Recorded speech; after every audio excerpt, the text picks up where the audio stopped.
Okay, good afternoon, everyone. As you know, the topic of today's web seminar is significance of interpersonal skills and extracurricular activities in law school. So, before I begin, I just want to give a idea about why I chose this topic. When we join law school or go into any profession, we always think that what exactly we need to do over there. Is it only going to be academics? Or how are we going to excel in that field, Mr. and Mitlis, can you particularly. just increase your volume? Yes.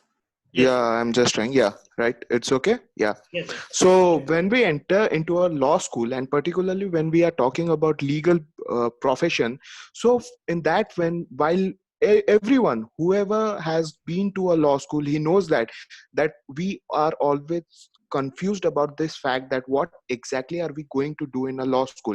Are we just going to do a clear as semesters and then get into a legal profession? And by legal profession, I don't mean that it should be only litigation. It can be anything, any field of legal, in the legal field, any field, any profession you choose in the legal field. So for that reason, uh, I thought that yes, there are certain things which we need to cultivate or evolve in ourselves in a law school so that we exceed in our legal field. So for that reason, here I am going to talk about the interpersonal skills and the extracurricular activities that are there in the law school, and how is it going to be important in a legal field. Okay, so let's start. The first question: what exactly is interpersonal skill? Well, these are nothing but the qualities and behavior that we exhibit while we interact, whether it may be a verbal interaction or it may be a non-verbal interaction by means of communications or by gestures, anything with other people or with the people in our surroundings. Well, by interaction, I don't only mean communication, it also includes listening to other people, observing their patterns, their behaviors, their postures, and those help us develop our interpersonal skills. Now, how it is going to help us, I'm going to come to that. See, when we talk or we communicate with a person, or we are involved in any kind of communication, or we observe a person, at times we get impressed with some of their qualities, and we try to cultivate or nurture that quality within ourselves. So that helps us develop our interpersonal skills. Now, what are the benefits of interpersonal skills or developing such skills? First, the emotional intelligence. It helps us see, being a lawyer or being in the legal profession, we always come across people who have problems in their lives, right? We are going to deal with the problems of the people, and for that reason, we being a human being, it is very much natural for us to be emotional. But being in the legal field, it doesn't permit us to think from an emotional point of view. We need to think from our brains, not from our heart, if we want to help the person who has approached us for help. So for that reason, these skills help us to be emotionally intelligent. That is to use, we should know where we should use our emotions and our brains, and that would help the person who has approached us for help. Now, coming to the second, as I already said, the communication skills. When we interact with different people, definitely we come across various mindsets, various thinking of different people. Everyone has a different thinking. So when we communicate with them, we indirectly are developing our knowledge as well as our communication skills, the way we talk, the way we approach them. So it helps develop our communication skills. Now, coming to the third and the fourth point, the reliability and leadership. See, when we develop all our communication skills, when we are able to judge what is right and what is wrong, how to do it. So definitely, if we are working in a law firm, definitely it will help us get stand out amongst the crowd, and our employers will be focusing or getting relying on us mainly, because they know that yes, this person can handle that stress or that situation better than anyone else. So that is how these interpersonal skills help us. Now, leadership. See, leadership here not only means, in a legal field, but also in law schools. We know that in every law school, there are various societies, be it the moot court society, academic society, any society. And there is always a convener of that society, who is one amongst us, amongst the students who are studying there. So have you ever thought that what is the reason? Why are they being selected? Because that is not election. That is simple selection by our authorities, our seniors, or our teachers, or our faculties, right? So why? Because they stand out amongst us. And how they do? It is not because of academic qualifications or anything, but because of the way they nurture their interpersonal skills, the way they convince the faculties or the seniors, the way they could feel, our seniors or faculties could feel that yes, they can rely on us, and that improves their confidence in us, and thus we can be a leader if we have imbibed this interpersonal skills. Now the next one is negotiation and empathy. Well, I would skip the negotiation part. I will be coming to that part later on. But now coming to empathy and teamwork. See, all the last 3 points, empathy, teamwork, and active listening, three are interrelated. See, being in the legal field, it is very important to listen to what the person who has approached us is talking about. Because whether be you in a litigation, or whether you be working in a corporate firm, or whether you are in a judiciary, it is very important to listen to what the facts are. Even minute details are required, and for that, these interpersonal skills help us to be an active listener. Then coming to empathy, see, we always will be surrounded in this legal profession. Always we will be surrounded by people who would be in problems, who would be in trouble, and they would be coming to us so that we could understand their trouble and help them. That is what we call as empathy, understanding the problem of that person. And not there is a difference between empathy and sympathy. Sympathy is like showing your that you are sorry for that person's loss or anything. That might be a good ground for being a good human being, but for being a good lawyer, or being a person or to succeed in the legal profession, you need to be more empathetic. You need to understand the problem of that person rather than feeling sorry for that person. Feeling sorry won't help that person. Understanding the problem will do. So that's why, and these skills help us do that. Now coming to teamwork, teamwork is same as leadership, reliability, leading your team, and it will help you once you are able to freely communicate with other, you are able to express your views, your opinions, then definitely it will develop your teamwork. And as we know, in corporates and all, teamwork is very important. Now coming to the last part, that is negotiation. Yes, that is very important. How negotiations help. So interpersonal skills, while we communicate, we talk about various issues, we deal with different kind of people, and we, by the time we deal with different people, we slowly understand how to deal with such people, or in such situation, or with different people with different kind of characters or attitude, right? So negotiation is for that. you know Whenever your a client approaches you, you have to negotiate, be it financially, be it for any other purpose, but you have to negotiate. And there the interpersonal skill comes into play. Now, as we already talked about interpersonal skills, like I discussed about interpersonal skills, and I hope that you have got an idea what exactly these skills are. But now the next question is, how are we going to imbibe this? Does that mean that we just have to run around and talk to different people and that would help us increase our interpersonal skills? No, that is not the answer. The answer lies in the second part of this, of my topic, that is extracurricular activities, right? So what are these activities, and what does it mean, extracurricular activities? So as you can see on your screen, that these are those activities that improves our interpersonal skills and also makes us prepared to succeed in the legal field. See, academically, yes, we will be getting to know all the theoretical knowledge, the legal knowledge, but these extracurricular activities only help us develop or imbibe those qualities inside us which will help us in the succeed help us succeed in the legal field, whichever profession it may be, but it will help us succeed in that. Now in law schools, generally nowadays there are a lot of extracurricular activities, as you can see: moot courts, mock trials, client counseling, parliamentary debates, internships, law reviews, GDs, extempore debates, judgment writing, jam, MUNs, seminars, paper presentation, legal drafting.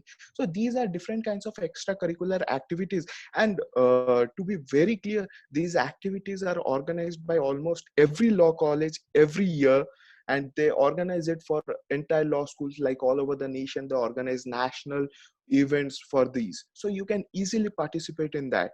Now coming to the next is why these extracurricular activities. As I already said that this is going to improvise your interpersonal skills and help you exceed. While I was researching on this topic, I came across this very beautiful quote which I quoted over here by Jim Rohn, who was a great motivational speaker. Don't join an easy crowd, you won't grow. That's right. If you join a easy crowd, yes, you can go with the flow, but you won't grow. Go where the expectations and the demand to perform are high, where the challenges are there, where the the road, the path not taken, or the other side of the crowd, the opposite of the crowd. If you go that way, it will help you succeed. It will help you. Yes, definitely the path is going to be difficult, but it will help you learn the hard way, and it will help you get recognized among the crowd. As I said about the leaderships, as I said about being the leader of your college, the convener or anything, how do those conveners are they get selected? Because of these ways, the extracurricular activities that they do apart from their academic activities, right? So like how are these activities going to help us in a law school? It develops our all-round personality. These mood courts, this client counselings, it gives us an idea about what a court might be, how to deal with problems, how to and we apply the legal law, practical, theoretical part into this extracurricular activities, and we learn a lot of things. We communicate with various people from all over the world, various students from all over the world. There are international moods, there are national moods, where people from different parts of the students from different parts of the world come around and participate. So there you can interact with them, and definitely it will help you develop your personality. Then next, and your personality doesn't only help you in your professional field, but also as a person. It will improvise your skills, it would improvise you as a person. Next, third, and the most important is it helps you improve your CV. Of course, everyone of us, every student in a law school wants to have a good CV that could impress any corporate firm, or where we can get a job with a very good package, salary package. So these extracurricular activities improves our CV. Corporates don't look for only academic excellence. You might be a topper in all your semesters, but if you don't have the practical knowledge or experience, then no corporate is going to hire you at a good package. You might be lucky, but that doesn't mean that but definitely extracurricular activities, if you are involved in these activities, then definitely you are going to get a very good package. Trust me on that. Then it helps you get advantage. I have one Yes. question. I have Yeah. one question. Yes. Suppose I am a law student and I want to pursue my career no, not in any corporate sector, but in judiciary, or I am going to try my career in the practice, law practice. Yes. Yes. So for that, the extracurricular activities and CV, as you said, it will help to improve my CV. For that reason, Yes. this extracurricular activity will help me.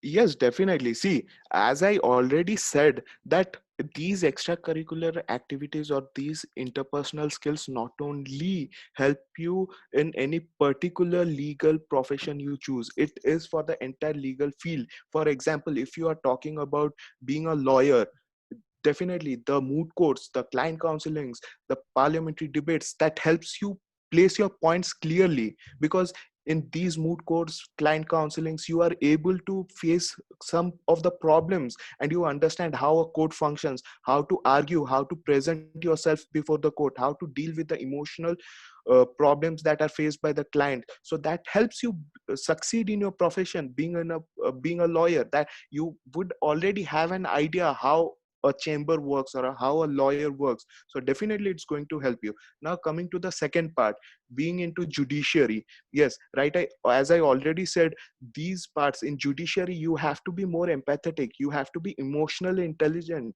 Not, you cannot decide a case based on your emotions. You have to control your emotions and think about the matter from your brains, right? So these skills help you, because in moot courts, in client counselings, in parliamentary debates, in extempos, you face different topics, different issues, and there you have to deal with it. And as you deal with it, that would help you understand that how to deal with a real life situation. So that would give you an idea about how the real life world would be after getting out of a law school. So these are very important for whatever profession you may choose in the legal field. Now coming to the next, I talked about what extracurricular activities, interpersonal skills. These might be good topics for a speech or debate, for motivational speech. But is there any legal sanction to it? Is there any rule or written? We are law students, or you guys are law students, so you might have that question, that is there any legal sanction or authority to it? Yes, there is definitely. The Bar Council of India has. What is Sorry. Yes, anyone is Yes, asking a question?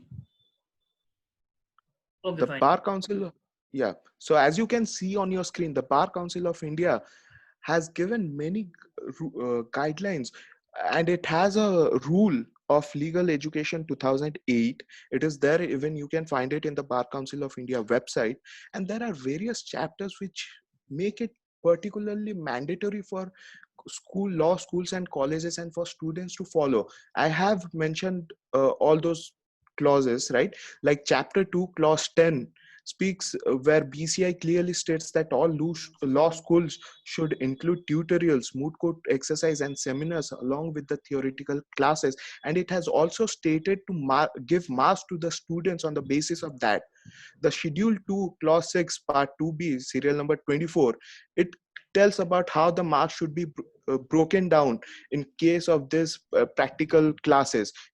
There are 4 parts, and where the entire mark is 100 marks for the paper. The first is, you have to, it is compulsory for every student to do at least 3 moot courts in a year.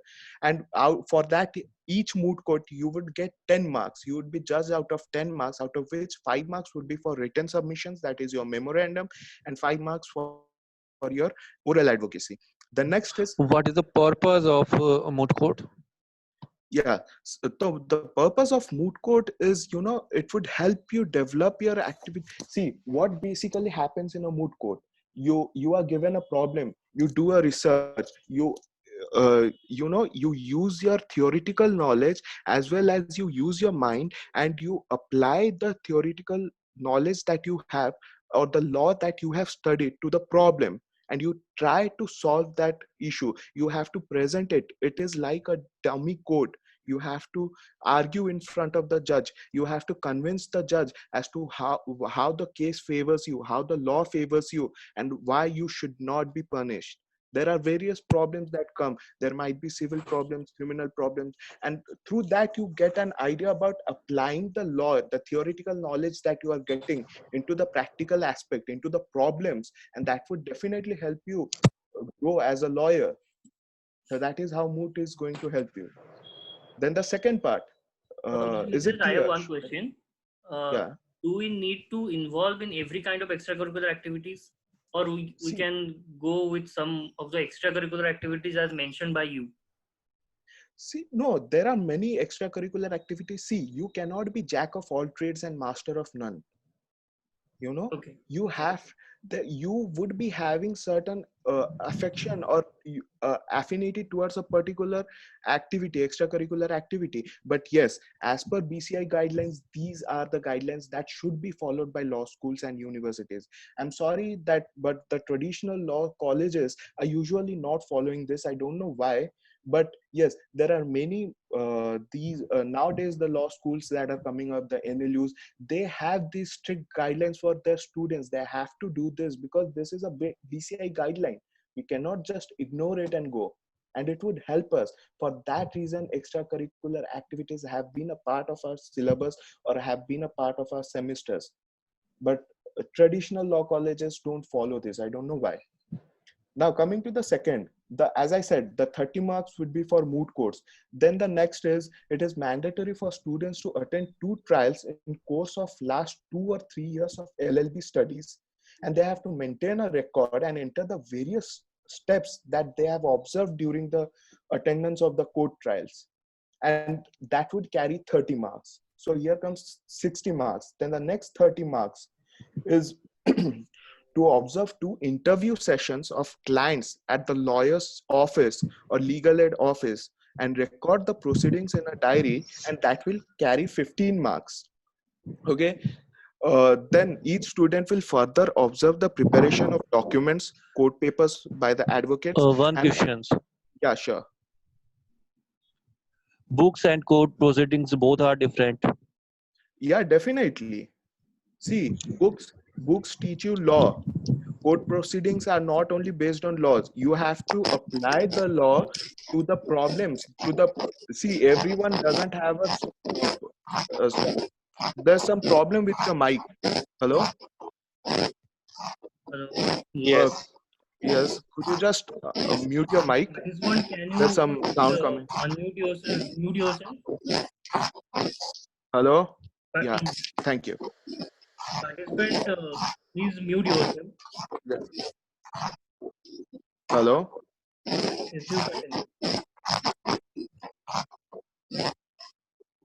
Hello. Could you just mute yourself, please? Hello. Okay. So see, different people who would come to you.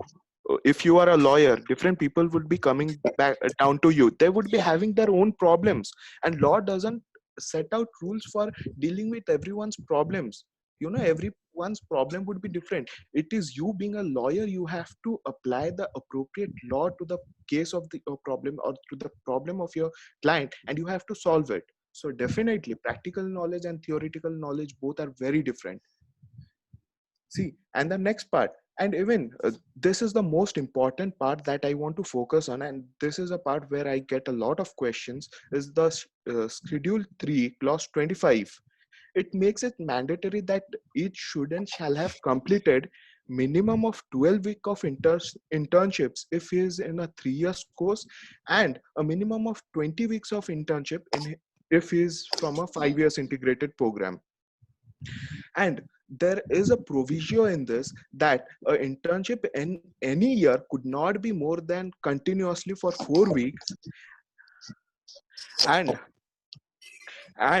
all the students shall have at least gone through once in their entire academic period with trial and appellate advocates. Now, why is internship an important part of extracurricular activities in a law school? See, here I would like to say a very personal experience of mine. When I was in my law school, I had been I had participated in many extracurricular activities. I have been into moods, I have been into client counselings, parliamentary debates, judgment writings, debates, extempores. I have been into all that. But the only thing that I neglected was internships, because somehow I didn't find it to be attractive enough, or I even was ignorant about these BCI guidelines, and I kind of ignored the internship part. And after passing my law school, when I wanted to do my higher studies, my LLM from abroad. Like I looked for Stanford, looked for Oxford University, and I sent my CV. I tried to gather information, what is the procedure to get admitted there, and all. And at that time, I got to know that the very important thing that those universities in abroad they consider was that internships, how many internships you have done and where you have done. Definitely, I couldn't get into So where abroad. are you working now? Well, presently I'm working. I am a practicing advocate. Was practicing on Odisha High Court for 3 years after completing my masters, and after that, right now I'm working as the legal manager of Apollo Hospitals, Bhubaneswar. Okay, nice, nice. Thank you. So that is how internships are important. Even extra, and that is the reason why BCI has given these guidelines. There is a reason for that. Now, the second question comes is that there are a lot of opportunities for internships, right? You can go to lawyers, you can go to law firms, you can go to companies, you can go to courts. So, what exactly should be the procedure, or what should be the streamlined process?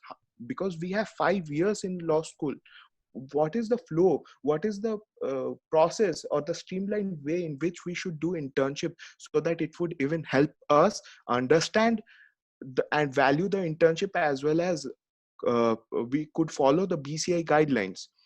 So I have prepared a very conventional, streamlined of internship, which is followed by most colleges and universities, law colleges and universities, and which I find to be even quite helpful. Just a second. Yeah. So here is it. It is in the first years, I would recommend people, students, to go for NGOs or legal regulatory authorities and other legal functionaries, such as the Human Rights Commission. Such different commissions are there, Information Commission. So in those NGOs and regulatory authorities, one should have internship in his first year. Then coming in the second year, you could have internship before a trial and appellate lawyer. That means a lawyer who is practicing in a trial court, and then after that a lawyer who is practicing in high court or Supreme Court. Then you can do internships in lower court with lower court judges. Then in the year you can go for high court judges and Supreme Court judges. In the fourth year you can go for companies and law firms, and in the fifth year the law firms and PPOs. What is PPO? A pre-placement in firms which offer you pre-placement offers. See, if you are planning to get into corporates, then it is very essential that in the final year you should go for a law firms which offer you PPOs, because you can do internship in a law firm for see, in the fourth year, for example, most of the students, what they do is that during their fourth year they go for different law firms, they try out different law firms, and then in the fifth year they again try to get into those law firms again where they had been interning in the fourth year, so that it would not only help you understand the work culture of that law firm, but also the law firm would might, after seeing your work, your skills, your qualities, the law firm after you pass might offer you a job in that same law firm after seeing your work. So it is very important in the fifth year to do your internship in law firms which offer you pre-placement opportunities or offers, right? So I hope that this webinar has helped you, at least made it clear that what is the importance and significance of these interpersonal skills, how we should develop it, and what is the importance of extracurricular activities in law schools and why we should do it. I hope I have been quite clear about that, but still, if anyone has any questions, I'm open to questions right now. Thank you. Mr. Mithilesh, now you have raised so many points, and it was really important for us. So, suppose as the BCI is giving guideline, and suppose our university, being a traditional university student, and they are Yeah. not getting so much scope for, Okay. so they are interested to do so many things. They are interested to go for moot court, client counseling, mock trial competitions, legal essay writing, parliamentary debate, all these things. All these things are happening in other law schools. and Yes. those who are not getting the scope and those who are not aware of that where the things are happening, so what that kind of students, what they will do, what they should do. See, it is not about I myself, I am from a traditional law university or a law school, and I don't feel that, it is about the law school that helps you give you scopes. Yes, definitely, today's the NLUs or other private law institutions, though it is definitely that they have a upper hand on us in helping us find the moot courts or other extracurricular activities, but even a traditional law school student can even find all these. There are a lot of apps, there are a lot of, the law and bar and bench apps, live law. There regularly there are updates about various national events that are going on around the country, so you can always find out. And there are even YouTube channels that where you can learn about how moot courts are being done, how different activities are done. That is not, hard stuff, or which you cannot do. It is just you have to need to have an interest. You need to work for yourself. It is not that you are working for someone else, you are working for yourself.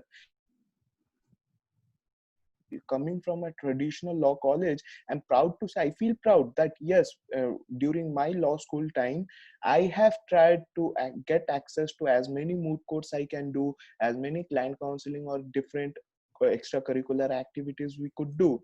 And we used to search everywhere, and wherever we could find, we would go for it.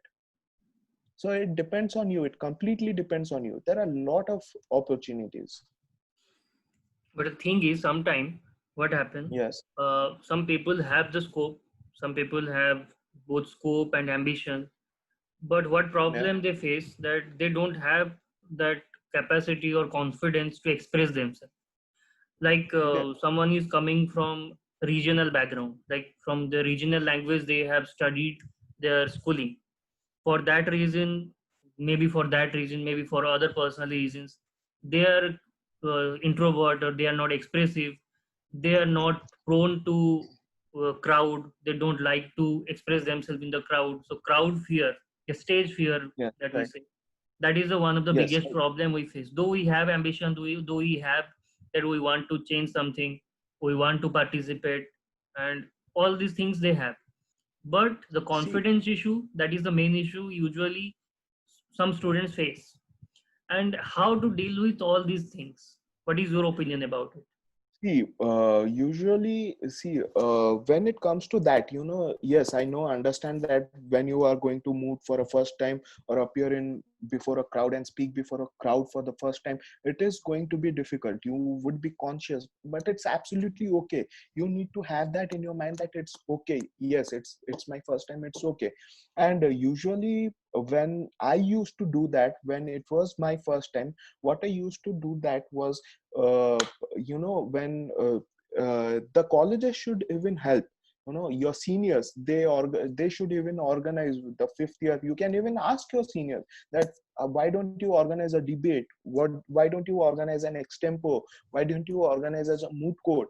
And before going into that, what I used to do was that I used to stand in front of a mirror, and I used to look at myself, and I used to speak.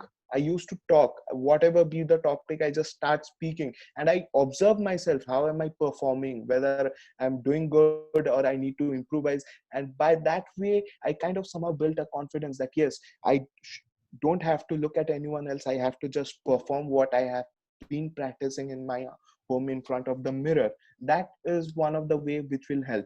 Second is, before there are, as I said, that there are moot courts and all these events are being organized at a national level. There are national levels, there are state levels, there are, there are national level competitions, state level competitions. So I would first suggest that one who has not ever participated, then that person should first talk to his seniors and organize such an event in the college, in his law school. It can be a intramoot or intermoot, or amongst all the semester students or among your classmates. It could be such. And there, if you start, once you start speaking, once you start loving these events, definitely slowly you would have that confidence, you would build up that confidence that you can speak it before a large mass gathering or large crowd, or represent yourself and your college in a national level. Hello. Hello. So after Yeah. LLB, Yes. after LLB, what the best option for the students practicing or study? What's your opinion? No, see, it depends, it varies from person to person. You know, legal field has expanded to such an horizon that, such a horizon that, everything is possible. Starting from each and every company requires a law officer. Any business requires a law officer. You can, if you are having an affiliation towards corporates, you can go there. If you, it depends on you, what exactly do you want. Every profession has its own pros and cons, but it depends on you what exactly you want to do. See, when I entered into law school, when I was coming out of a law school, I had my mind clear that yes, I want to do advocacy. I did advocacy. I am into practice. But then I thought to have, see, as this is my early age of advocacy, I thought let's have a try and see how corporates work. So I shifted to corporate for a certain period of time. And then I am sure I have this in my mind that I'm getting back into and getting into practice or into advocacy because I want to do advocacy. So that is how it works. It depends on you what exactly you want to do.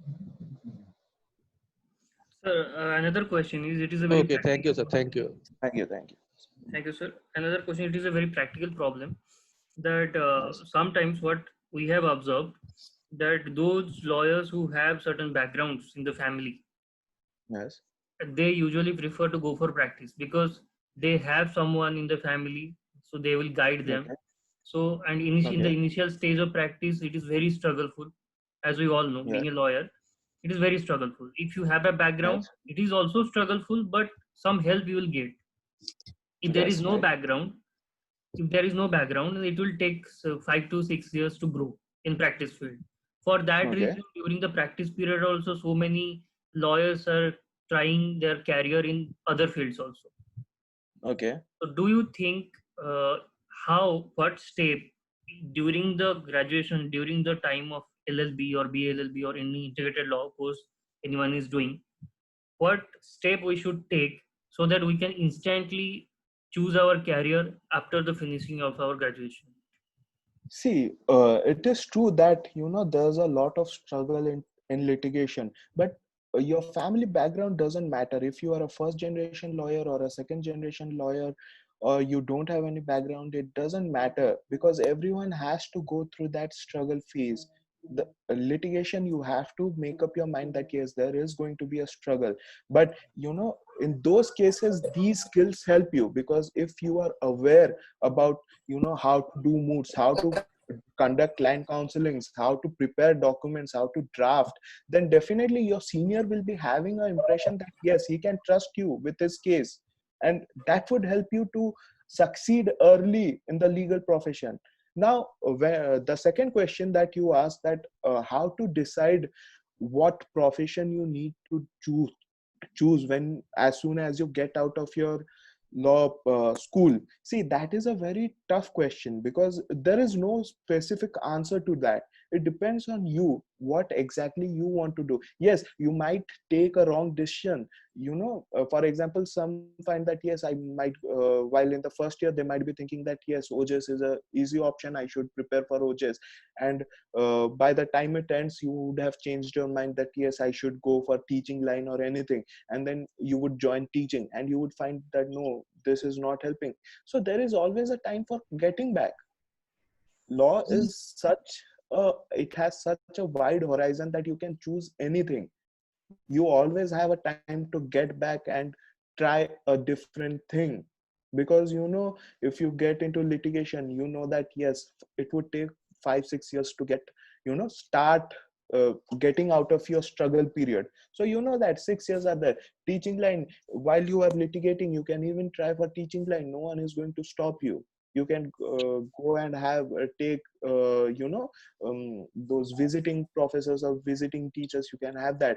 OJS, if you can prepare, if you want to prepare for OJS, definitely you can practice and prepare for OJS, and you can try for OJS, or else you can try for district judge examination after practicing, or you can try corporates, you can go for corporates.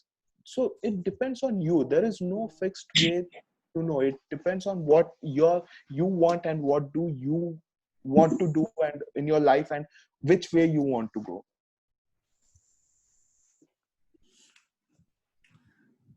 So what should be necessary during the our being a law student, during the law student period? What should be the important if we are going for the judiciary or if we are going for the corporate? So our focus should be on which thing? Suppose I am someone who is preparing for corporate. So uh, what kind of extracurricular activity they should choose on the basis see of their future? See, if we strictly follow the bar council regulations, then we should go for whatever clauses I showed you, like internships, moot courts. And you should have an experience. According to me, from my perspective, you should have an experience in all fields, so that tomorrow you would have a knowledge. Yes, this is how. See, nothing is going to, you are not going to lose anything if you try all this activities. It's just going to help you and help you increase your skills, develop your skills. Then why not try? You have 5 years in a law school. Even if you dedicate 1 year for a particular co-curricular activity, that would be sufficient. You could at least have an idea that yes, this is how it works, this is how this event works, this is how we can conclude this, and what are the pros or what are the things I need to get. See, for example, if you are doing a client counseling, you would understand that how you are going to deal with a client in a corporate, be it a corporate or you are into litigation, you are going to know how you are going to deal with a client. If you are doing moot courts, you would be knowing how you are going to present your arguments, or how you are going to link the practical theoretical knowledge with your problem and help solve the problem, or at least make the judge understand or get impressed towards you, towards your side. If you are doing moot courts, if you are doing extempors, MUNs, jams, then it helps you, improve your communication skills wherever it might be a place. See, for a lawyer, it is very much important in a legal background or in a legal field that you need to speak up your mind. And for that you need to have that, you have to get rid of that stage fear or that crowd fear, and that would be the, and you can only get out of this, or you can get rid of these fears just by practicing and just by participating in these What events. is So you can jam? You participate. asked. You said just what is the jam? What is jam? Yeah, jam is just a minute. Usually there is no such national level events for that, but yes, jam is kind of a fun event where the competition is being held in such a way that students, the participants will be sitting down, and then the organizer, there will be a organizer who will be picking up a chit and saying a question, like speak a word without using the alphabet A, and then you have to raise your hands, and the person who raises his hand first, he has to speak for 1 minute or for a minute without using the alphabet A. So that is how jam works. Hello. Hello. Hello, Yeah. sir. I have a question. Yes. Sir, being a law student, can a law student should prepare for OJS during his law course or after the law examination? See, if you have made up your mind for OJS, then I would always recommend you to start preparing I from think day one. Mitleshwar, what is OJS? You have to explain because there are other participants who are outside from Odisha. So Okay. they are from So other state also. So what is OJS? You can explain first. Then you can answer. okay. So OJS is like the Odisha Judicial Services. See, so like every state has their judicial services examination, and if you are planning into getting into judiciary, then I would always suggest you to start beginning from day one, because in judicial service examinations, you are going to give an examination which is based on the law that you have studied for the past in your law school, all the 5 semesters. And if you start preparing from day one, by the time you pass out from your law school, you would be having a thorough knowledge about all the fundamentals and basics of all the law subjects that are going to come in the judicial service examination. So I would suggest you, if you are dedicated, if you have decided that you are going for OJS, then start preparing from day one. Hello, Sir, sir. OJS only for 5-year law student or 3 year? No, no, it is for everyone. 3 years law student can do, 5 years law student can do. Hello, sir. Yes, I have one question. yeah, sure. In judicial service examination, local language is a big problem. What's your opinion for this? See, local language is there in judicial service examinations for your help only. See, what happens is, for example, if you come here to Odisha, here the local language is Odia, right? So whatever, when you become a judicial when you crack the judiciary and become a judicial officer, then you will be receiving cases, you will be posted to places which are rural areas, right? And there the people are not educated enough to talk in English or present themselves in English, and there you have to do trials and all. And if you yourself, being a judicial officer, would have no idea about the local language, then how are you going to help them, right? So that is the reason why local language is there as a subject in judicial examinations. So you have to prepare the Yes. local language. Yes, sir. Sir, how a law student should prepare for OJS? Please give some See, suggestion. it depends on getting thorough with the fundamentals, right? So from day one, see, you are going to, if you have decided you are going for judicial services, the subjects you are aware about, what are the subjects are in a judicial examination. So while in your semester system, when you are going through the semesters, like in your first semester, you might be having contracts and taught those subjects. So you can just maintain a proper note of it.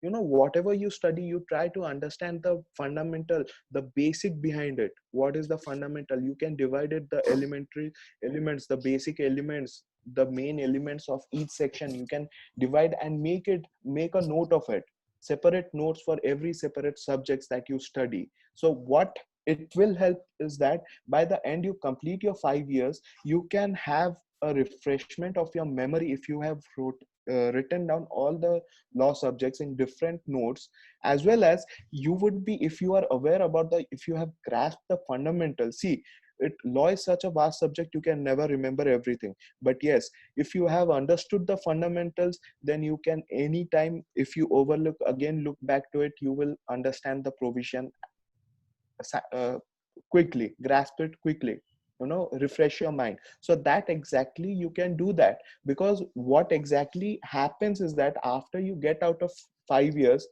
you go for judicial coachings. So what do, in judicial coachings, what do people actually teach you? Nothing. Those same laws which they have taught, you have been learning since your 5 years. That is it. And yes, definitely they teach you about the tricks or what kind of questions are coming in the exam, but that you can always get in a, there are judicial service question papers which are available in the market in law bookstores. So you can get that, and you can take the help. And you know, it is very important to practice writing the answers. Yes, that is one which judicial coaching systems, they teach you how to write an answer. Because if you don't know how to, you know, there's a time limit and you have to write the answers, mainly in the mains exam. So when you write, you should have the knowledge that how you should write, so that you can include all the sections, you can include all the important points, and you could remain in the time frame. So that is important. Okay, so anyone having any question?